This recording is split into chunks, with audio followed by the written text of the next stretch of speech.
सुनील जी, आपके लिए शायरी है, जरा ध्यान से सुनिएगा।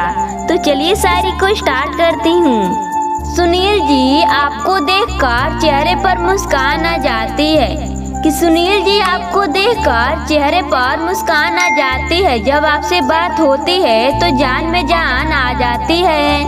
वक्त चाहे कितना भी लग जाए, कि वक्त चाहे कितना भी लग जाए, इंतजार सिर्फ आपका ही रहेगा और किसी का नहीं।